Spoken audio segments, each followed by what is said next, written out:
Negara produsen kendalikan dunia perdagangan lalu kendalikan dunia keuangan. Itu persepsi old mind. Pasar modal dan pasar uang lah sebenarnya pengendali dunia keuangan. Dan ini persepsi new mind. Neraca perdagangan positif dianggap baik dan solusi bernegara oleh old mind. Faktanya selama menjabat malah impornya membesar. Lalu selalu negatif dagang dengan kakak tertua Tiongkok. Jujur, entah bagaimana kok sekarang kakak tertuanya negara komunis ya. Dan diterima luas lagi pemahaman bahwa tidak apa-apa bekerja sama dengan negara komunis. Yo wes, kita lanjut. Toh jabatan old mind ada batasnya. Kembali ke kalimat awal, negara produsen akan kendalikan dunia perdagangan dan dunia keuangan. Itu strategi Tiongkok. Di mana negara defisit alias yang Tiongkoknya surplus, pasti negara yang kalah tersebut akan dipaksa pakai yuan. Catat ya, ketika sebuah negara pakai mata uang negara lain untuk transaksi, artinya negara tersebut kalah ekonominya. Kita lihat strategi serangan ekonomi dari ilmu ekonomi. Money 1.0 adalah uang hanya sebagai alat bayar pelancar transaksi. Kemudian uang menjadi alat modal yang disebut money 2.0.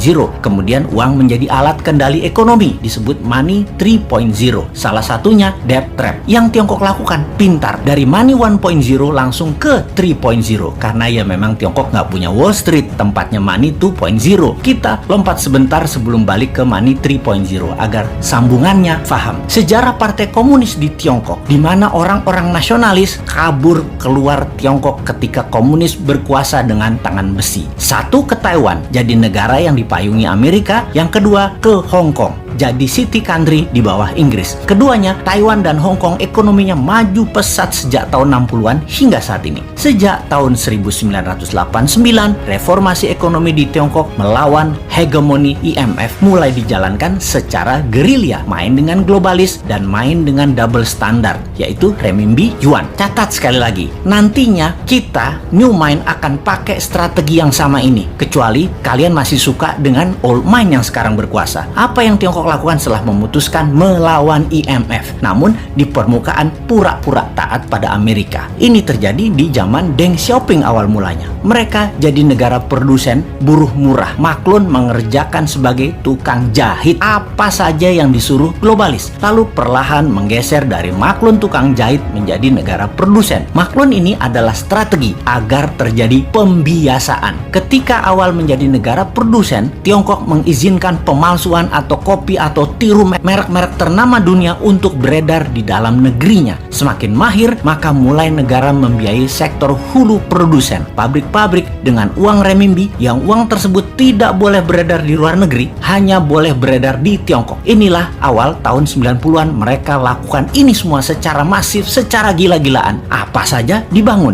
dan setelah menjadi pengendali produksi, mulai ekspansi di tahun 2013 dengan strategi BRI, yaitu Belt Road Initiative. Perlu banyak negara yang harus dikendalikan oleh Tiongkok. Perlu banyak negara yang penduduknya lapar dan pemimpinnya lemah agar mudah dikendalikan, agar membeli barang-barang Tiongkok dan menggunakan mata uang Tiongkok. Awalnya dengan memberi pinjaman, namun bukan uang tetapi barang, seperti jalanan dibangunin, pokoknya jadi barang. Jembatan dibangun jadi barang, pelabuhan, bandara, jaringan kereta api yang semuanya punya kesamaan, yaitu pelancar jalur angkutan barang guna menciptakan ketergantungan terhadap produk Tiongkok dan kelancaran distribusi barang. Kemudian kendali atas pasar yang kebetulan semua bergeser ke digital. Jadi strateginya adalah beli dan ambil semua jaringan marketplace milik pengusaha lokal sebuah negara agar isi produknya adalah barang-barang buatan Tiongkok. Begitu sudah tercapai ketiganya, maka tahap keempat, mata uang Tiongkok dipakai sebagai alat transaksi. Pertama, sebatas transaksi dua negara. Nanti tahap kelima sampai ke pasar-pasar tradisional bisa pakai yuan. Ingat, ketika keluar negeri, yuan yang disebut. Itu membedakan asal uang itu. Walau kalau ditanya di Tiongkok, bagi mereka sama itu yuan atau renminbi. Namun kita pahamlah, kita kan ngerti bernegara, ngerti bagaimana Tiongkok bermain, dan ngerti cara memainkannya. Sayang aja masih sedikit yang percaya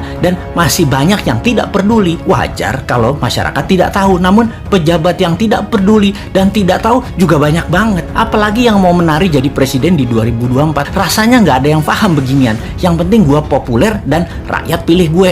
Lihat aja daftar 10 orang yang katanya calon presiden di lembaga survei. Kita review satu persatu. Paham nggak bernegara ala Tiongkok dan Amerika? Rasanya Kagak ya, New Mind beda. Kita paham dan strateginya bukan ikuti keduanya, namun punya strategi sendiri untuk main 3 kaki awalnya dan menyalip di tikungan di tahun 2030 menjadi 3 besar dunia dan di 2045 menjadi negara superpower. Kalau hanya naik 7% setahun dan faktanya 5% pertumbuhan ekonominya, mimpi jadikan Indonesia negara superpower. Buktinya sekarang aja pakai yuan dagangnya, harusnya pakai rupiah. Bos, itu artinya kalian old mind geblek bernegaranya.